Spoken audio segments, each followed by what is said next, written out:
Добрый вечер, вы смотрите «Заман». Сегодня 25 августа, 910-й день аннексии Крыма. Путин срочно проверяет свои войска. Армии 3 военных округов России приведены в полную боевую готовность. В частности, проверку проведут в Южном, Западном и Центральном округах, на Северном флоте, а также в Главном командовании военно-космических сил военно-десантных войск. По словам министра обороны Сергея Шойгу, таким образом отрабатывают полный цикл подготовки российской армии в условиях нарастания опасности. Проводим контрольный осмотр.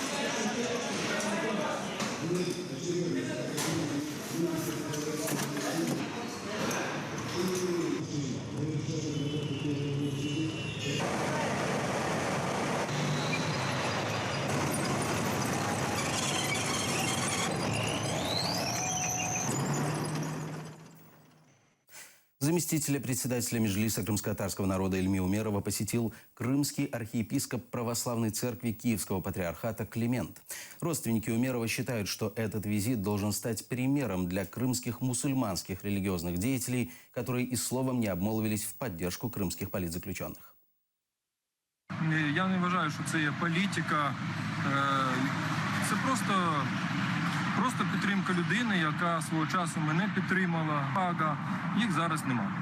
Нас невелика кількість людей залишилось, які знаємо один одного, які завжди допомагали один одному. Тому сьогодні чисто по-людськи я священник.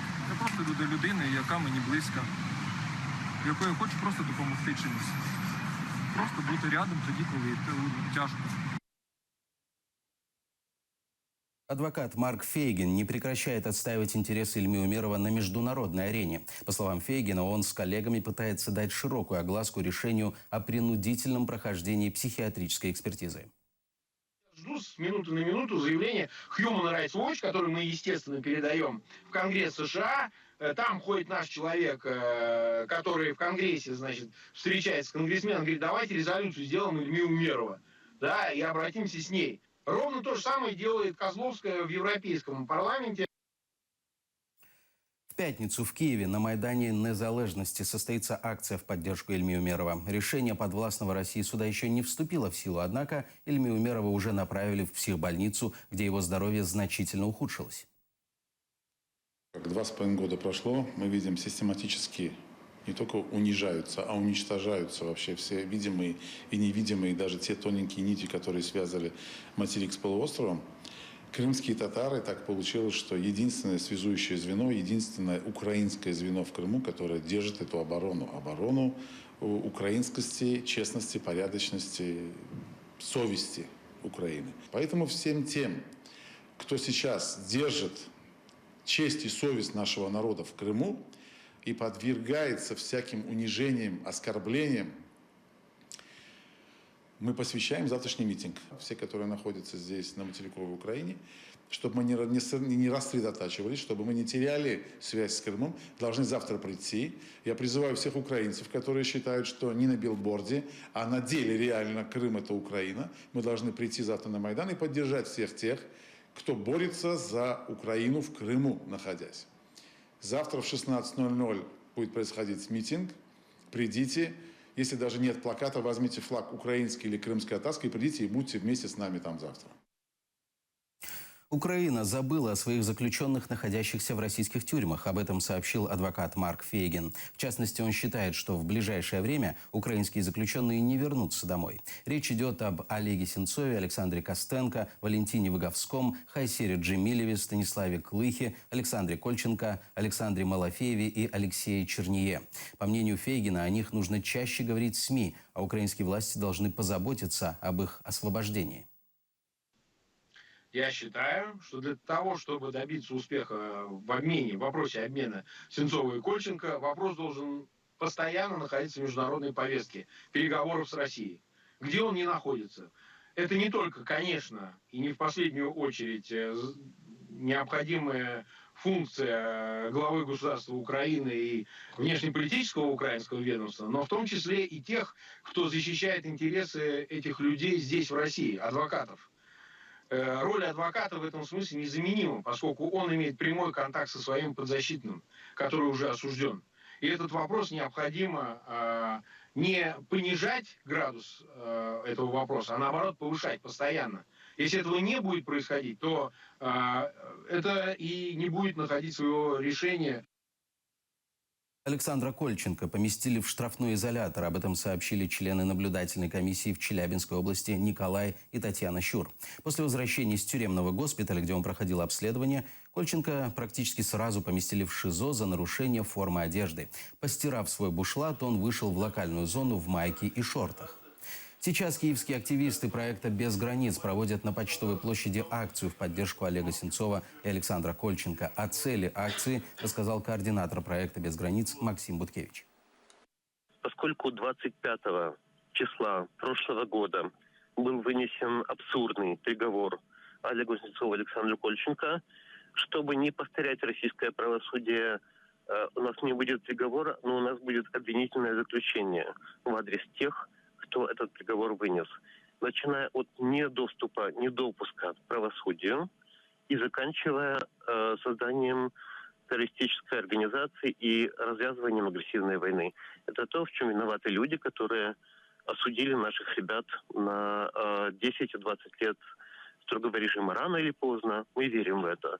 Подобное заключение будет официально вынесено в Гааге или где-нибудь еще. Мы пытаемся в некотором роде предвосхитить события, это сложно анонсировать.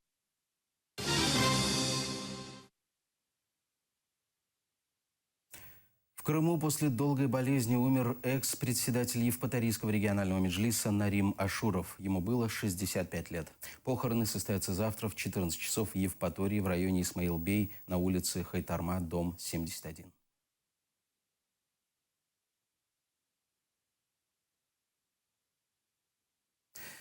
В аннексированном Крыму тоже отпраздновали 25-й день независимости Украины. Несколько крымчан возложили цветы к памятнику Тарасу Шевченко в Симферополе. Провести митинг или акцию в день праздника активисты не могли.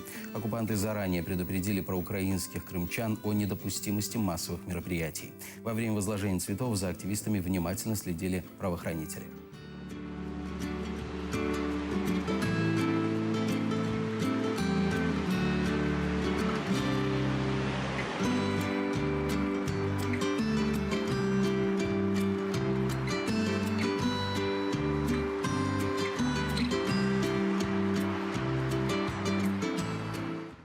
В Москве полицейские не дали провести акцию ко Дню независимости Украины. В частности, правоохранителей смутил украинский флаг на лице общественного активиста Дмитрия Жданова. Документы ваши, будьте любезны, в первую очередь, чтобы что-то разворачивать.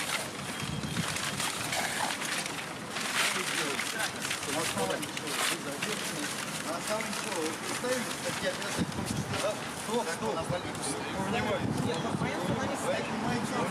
Мы сейчас подошли на одиночное пикетирование. Чем это запрещено? Пикетирование должно быть проходить там. Где? Нет, там. Где мы решили, там мы и будем проводить его, да, и никаким законом оно не запрещено. Мы даже не успели развернуть плакат. Я должен был сесть на список запрещенных, на список лиц, запрещенных для въезда в Украину. И на этом списке мы должны были с Виктором разрисовать портрет Владимира Владимировича Путина красной краской.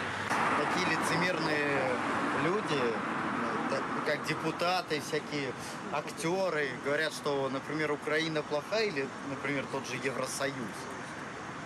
А сами там живут, и у них там есть банковские счета.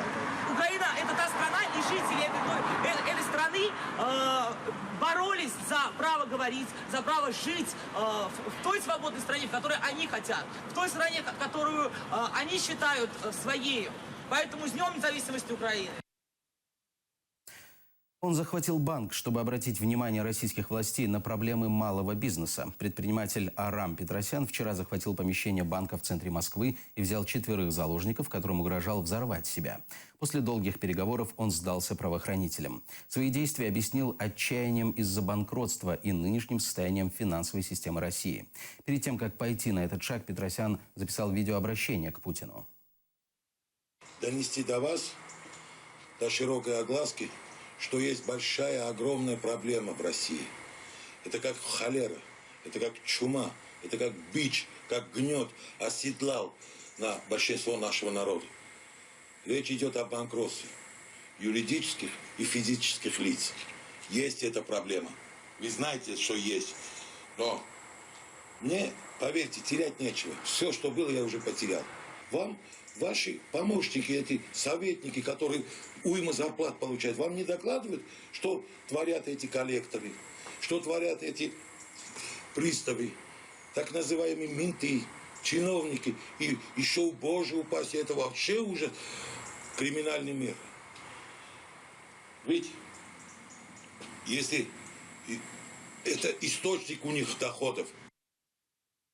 Экс-прокурора Крымской прокуратуры Вадима Букрия оставили под домашним арестом. Такое решение принял апелляционный суд. 21 июля Печерский суд арестовал Букрия на 2 месяца с внесением залога. Букрий внес 826 тысяч гривен. На следующий день его отпустили под домашний арест. Букрия вместе с экс-прокурором Сергеем Хальзевым подозревают в вымогательстве 15 тысяч долларов у экс-депутата Крымского парламента Василия Ганыша за изменение статьи «Госизмена» на менее тяжкую. Я вважаю, що вказана апеляція з сторони захисту не підлягає задоволенню і слід залишити ухвалу Печерського районного суду від 21 липня 2016 року в силі, а апеляцію захисників залишити без задоволення. Рішення апеляційного суду є незаконним, необґрунтованим, але відповідно до чинного законодавства є остаточним. У зв'язку з чим ми не можемо його оскаржити, хоча і не задоволені цим рішенням. Що будете робити далі? Далі ми будемо вживати всіх заходів законних до закриття у подальшому вказаного кримінального провадження, оскільки кримінальне правопорушення, яке інкримінують мені орган досудового розслідування, я не скоював, не питався скоювати. Тобто я вважаю, що я невинна особа. Необычная политика Путина. Накануне выборов в России на теледебатах оппозиционеры говорят о цинизме российского президента. Председатель оппозиционной партии «Парнас» Михаил Касьянов напомнил зрителям о прямой линии с Путиным. Помните, Путин на своей прямой линии, ему один сельский житель задал вопрос. Вот как же ездят на автомобиле, у нас дорог нету. И Путин ему ответил вопросом. А зачем же вам автомобиль, если дорог нету? Ходите пешком. Вот это подход. Государственный подход к решению инфраструктурных вопросов. Кстати, наши редакторы проверяли, был ли такой ответ Владимира Путина. Не нашли такого ответа Владимира Путина. Здравствуйте, Владимир Владимирович. У меня вот такой вопрос. Я автолюбитель. Плачу транспортный налог 4000, а дороги нет. И у нас вот от села до Бельго, до федеральной трассы 50 километров. А зачем очень вам машина, если нет дороги, зачем машина? Где вы ездите? Это провокация какая-то прямо. На этом пока все. Хорошего вечера. Оставайтесь с нами.